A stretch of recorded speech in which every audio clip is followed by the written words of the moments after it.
everyone, my name is Min and I'm your dead DM, and I have COVID. And when I get sick, I really like to play video games. I'm not going to get too much into that. I'm going to jump immediately into what I've been spending my time on. I have started playing Zenless Zone Zer0, which is the newest game from Hoyoverse. I am not sponsored. I just want to talk about how much I like this game. And I have this barely scripted, so this is going to be done real fast. I almost didn't play it because I think Zenless Zone Zer0 is a stupid name for a game. I'll be calling it ZZZ, but I have been playing it a lot. So going into this game, I want to just dive into the things I enjoy about it. I'll be going over the setting, the character design, the gameplay, and the animation. So starting off with the setting, I'm only 2 chapters into the game, so I'll explain this as simply as possible. ZZZ is a retro futuristic setting located in a fictional section of, I think, Shibuya, or a Chinese version of that city.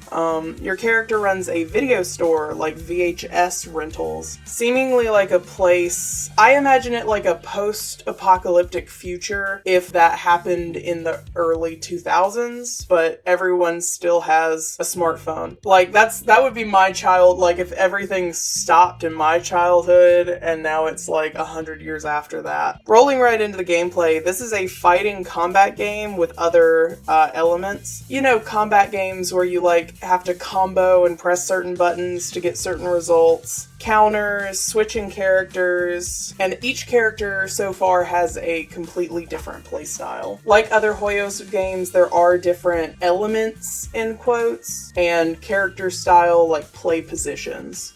So for elements, they have physical, ether, ice, electric, fire. Oh, I'm missing some. Anyway, those are kind of the elements.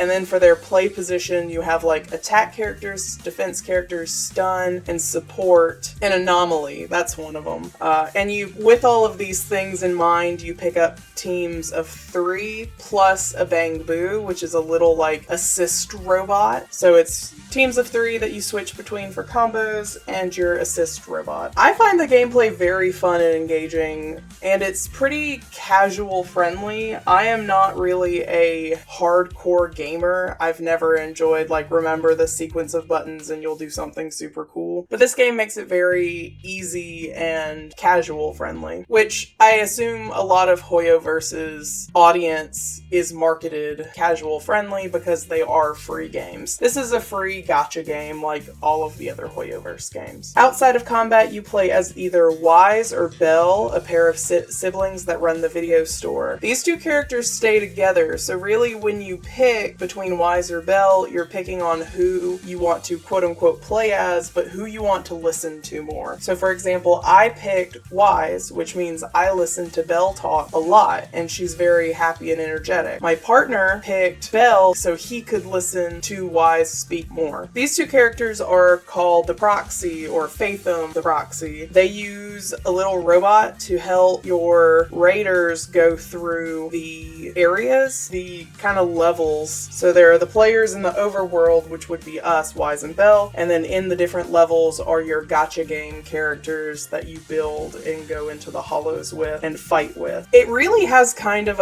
I've never played the Persona games, but that, and there's a game I think called Tokyo Xanu I played that's kind of that overworld, and then you go and do levels. And the music and vibe of the game kind of reminds me of Catherine when you're in the bar. That's really what the soundtrack makes me think of, is Catherine. On to character design. At the time of writing this, there are 18 playable fighter characters. The 1.1 update comes out tomorrow, and they'll run some different banners, so that list will continue to grow, but there have only been 2 banner characters so far, and the rest of them, so 16 of them, are the in-game original. They're called A and S rank, but if you've been playing a lot of Genshin, they're your 4 and 5 star characters. And with those 18 playable characters, you have Wise and Belle, and there are actually some really interesting looking NPCs on 6th Street. If you're familiar with other Hoyoverse games, I've only played Genshin and Star Rail, but those games tend to keep to the same 5 body types. So for Genshin, you have like little kid, and medium girl, tall lady, and small man and tall man. Looking at the body type so far in this game, it actually feels a lot more diverse. Like, there are your obvious body sets, but it looks like there are like 3 female bodies sorta that have extra like, none of the silhouettes for each character look the same, at least so far and in my opinion. Every single character has like different posing they do that really makes them stand out with the 3D models. They have unique color palettes, and it feels like a lot of them have at least slightly different body types and character models. Again, there are like the standard 3 females types of like skinny small woman, medium lady, and then taller lady. And then for the guys, so far we really only have 3 guys types as well. But like, so looking at Billy and this electric dude, their body types look a little different, and then there's like a dog man and then a bear. So, interestingly, so far, a lot of the characters seem very different. I'll look forward to see how that either continues or trends more towards like other Hoyoverses cohesive. Like, eventually a lot of Hoyoverse games hit the same, like, oh, all these characters basically look the same. So far, this game doesn't have as much of that. But again, we are very early into the game. There has been a lot of critique on Genshin specifically about the lack of skin tone diversity in the main cast. Like, there are only, 3 characters with any melanin, like anything other than milquetoast white skin, and even then it's not very, like, inclusively tan. Like, it looks more tan than, like, an actual skin tone. So far, ZZZ only has 1 character with any melanin. I am not the authority on this, but I personally don't like how it's treated in the game, because in some of the beautifully drawn cutscenes, she looks incredibly washed out. But she is a 5-star character. You know, early in the game, one of your first 5 stars, because there are 5 of them you can pick from if I remember. Having someone with melanin, pretty cool. I think if ZZZ can just do more diversity with the skin tone, which is always a problem in Hoyoverse games, this might become a quick fan favorite. Only time can tell. I didn't want to focus on it too long, but I know that's something Genshin has been getting a lot of flack for, and I figured I'd just mention it for anyone who has that on their high priority. And that kind of rolls right in. The character design rolls right into my favorite feature of the game, which is the animation. This game has fantastic animation. Some of the cutscenes in like Genshin, they are beautiful because of how everything looks, but this game has fantastic animation. I'm actually going to turn it over to a live action version of me, in quotes, live reaction version of me to kind of go over my incoherent spiel. Hi, live action, recording animation stuff. So, but let's just take a look. Let's put it on the shelves tomorrow. I bet the customers will love it. No way. It's far too flashy. Not getting shy on me, are you? I'm not. So even just like right there, the movements for Bell and Wise are incredibly snappy, and I'm sorry, my PlayStation recorded this kind of icky. Love it. No way. It's far too flashy. Not getting shy on me. Yeah, very, very snappy movements, this cutscene.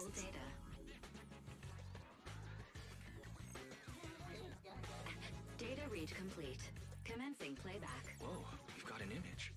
So that's a really good example as well. Just like even the subtle animation of the Bang Boo. It does a little anticipation up. Yeah, so this is like an overshoot where it's there and comes back. Lots of squash and stretch. These models are incredibly squishy. I think that kind of adds to the impact of a lot of animation. And when I say impact, I mean like literally, because there's a lot of fighting and hitting. So let's take a look at this part of it. Like, she's so bouncy, just like, so let's take a look at her little bounce again.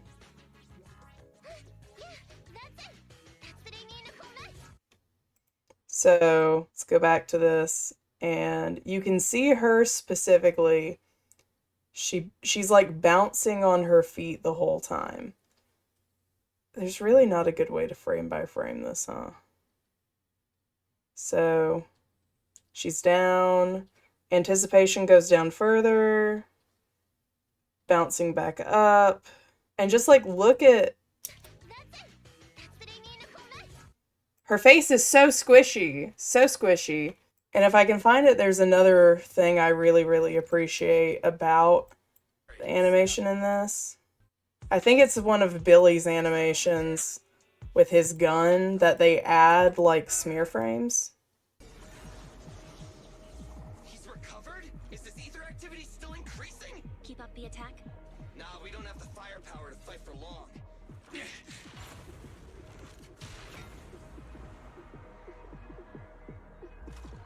Yeah, okay, there it is. So they have 2D effects. There. They've put 2D effects to kind of enhance the movements. Let's bounce. Yeah, there was a lot of it right there too on nice effects. Yeah.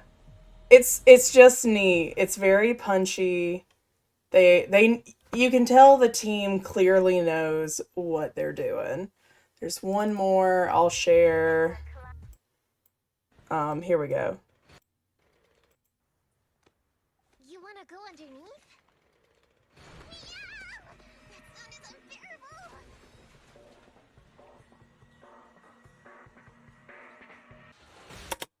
Like, look at this reaction and, like, the trembling in it. Watch out!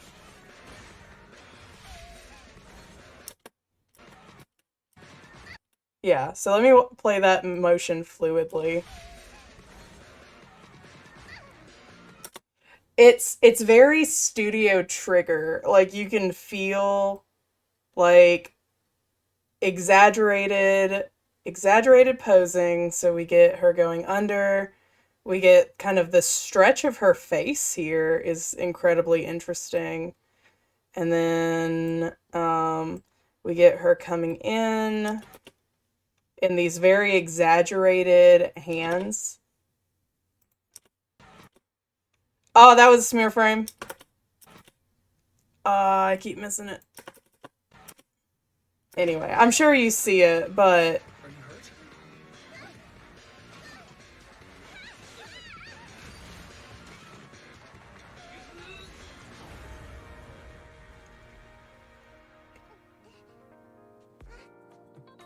Phew.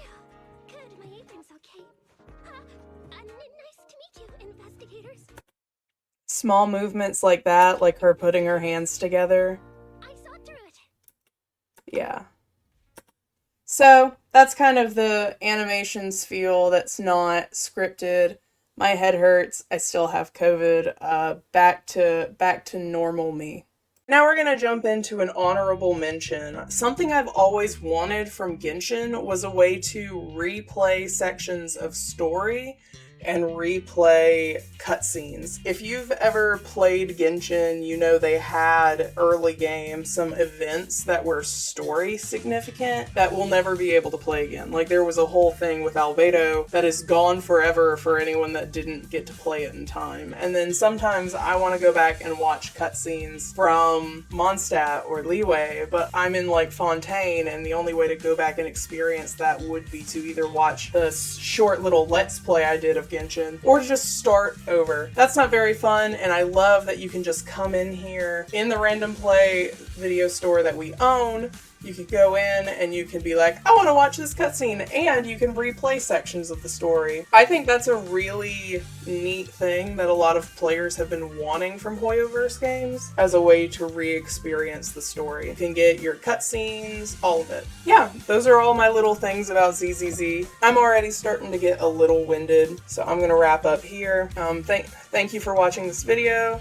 I hope you have a wonderful day. If you like this, like, comment, and subscribe. And stay healthy, everyone. And let me know in the comments if you've been playing ZZZ. Alright, I've been rambling too much. I didn't have an official script. Goodbye!